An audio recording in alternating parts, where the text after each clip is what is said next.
Daily चर्चा में आप सभी का स्वागत है। मैं उत्कर्ष फिर से आज आपके सामने कुछ दिलचस्प बातें लेकर आया हूं और आज हम बात करेंगे पंकज उधास जी के बारे में, क्योंकि पंकज उधास जी का अभी अभी निधन हुआ है।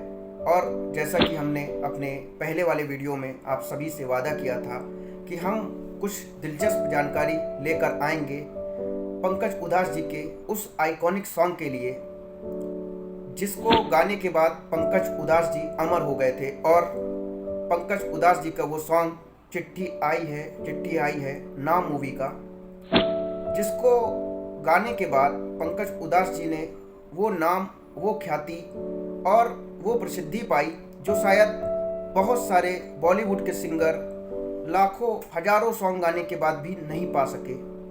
वैसे हम आपको बताना चाहेंगे पंकज उधास जी एक गज़ल गायक है और बॉलीवुड के लिए उन्होंने कुछ चुनिंदा ही सॉन्ग्स गाए हैं, कुछ चुनिंदा ही गाने गाए हैं। लेकिन चिट्ठी आई है सॉन्ग ऐसा सॉन्ग था जिसने बड़े बड़े दिग्गज कलाकारों की आंखें नम कर दी, और जिसने भी ये सॉन्ग सुना उसकी आंखें भी नम हुई और उन्होंने तारीफ भी ऐसी करी कि जिसकी कल्पना भी नहीं की जा सकती। और हम, जैसा कि हमने वादा किया था कि हम अपने टेली चर्चा में वो खुलासा भी करेंगे, वो जानकारी भी देंगे जो जुड़ी है बॉलीवुड के शोमैन कहे जाने वाले राज कपूर से।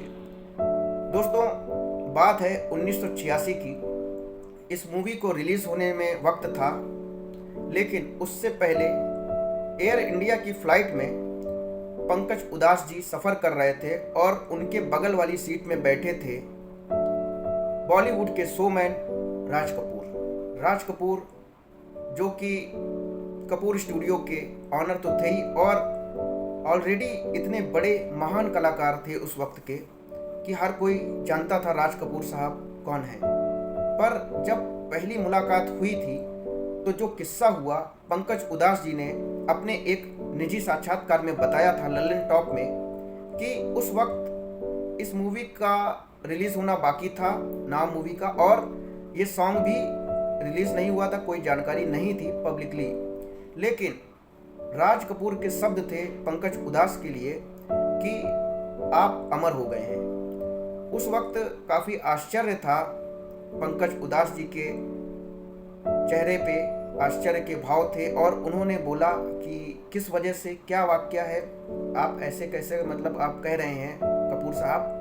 तब कपूर साहब ने कहा, मैंने आपका चिट्ठी आई है सॉन्ग देखा है और सुना है और आप अमर होने वाले हैं, आप मेरी बात को नोट कर लें। और हुआ भी ऐसा ही।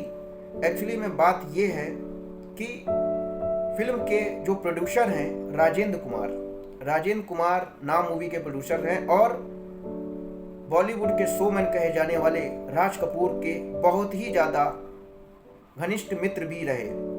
राजेंद्र कुमार और राज कपूर बहुत ही पुराने मित्र थे और बहुत ज़्यादा गहरी दोस्ती थी। तो राजेंद्र कपूर साहब के घर में एक थिएटर था और जब ये गाने की शूटिंग हो चुकी थी उसके बाद उन्होंने राज कपूर जी को इनवाइट किया अपने घर पे, और उस जो घर में थिएटर बना था उसमें इस गाने को चलाया और दिखाया।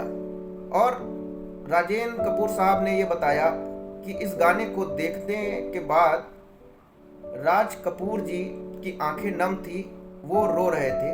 और राज कपूर जी के शब्द ये थे कि सालों बाद ऐसा कोई गाना मैंने, ऐसा म्यूजिक, ऐसा सॉन्ग सुना जिसने मेरी आंखों में आंसू ला दिए। ये गाना वाकई में कमाल करने वाला है आने वाले वक्त में। और हुआ भी कुछ ऐसा ही। फिल्म रिलीज़ हुई, शायद ही किसी को कुमार गौरव की एक्टिंग याद हो, शायद ही किसी को संजय दत्त की एक्टिंग याद हो, पर अगर कुछ याद रह गया, अगर किसी के भी दिमाग में कोई अमिट छाप रह गई तो वो थी सिर्फ पंकज उधास जी का चिट्ठी आई है सॉन्ग। ये सॉन्ग ऐसा था कि इसने पंकज उधास जी को उसी वक्त अमर कर दिया। और वैसे मूलभूत गज़ल गायक पंकज उधास जी, जिन्होंने बॉलीवुड में बहुत ही चुनिंदा सॉन्ग गाए, पर इस गाने को गाने के बाद वो वाकई में अमर हो गए। और उसके बाद पंकज उधास जी ने मोहरा मूवी में भी एक गाना गाया, ना कजरे की धार, और कुछ आहिस्ता इस तरह से भी कुछ सॉन्ग गाए, पर मूलतः गज़ल गायक होने की वजह से ज़्यादातर उन्होंने अपना वक्त अच्छी अच्छी गज़ल गाने में ही व्यतीत किया। दोस्तों, आपको हमारी ये रोचक जानकारी कैसी लगी? और ये जानकारी हम ट्रिब्यूट कर रहे हैं पंकज उधास जी को, जिनकी मृत्यु आज ही हुई है, जिनका निधन आज के दिन हुआ है। तो दोस्तों, आपको कैसी लगी हमारी ये जानकारी आप ज़रूर कमेंट में बताएं, और ज़्यादा से ज़्यादा हमारे चैनल को सब्सक्राइब भी करें। हम आपके लिए ऐसी रोचक जानकारियाँ लगातार बार बार लाते रहेंगे। धन्यवाद।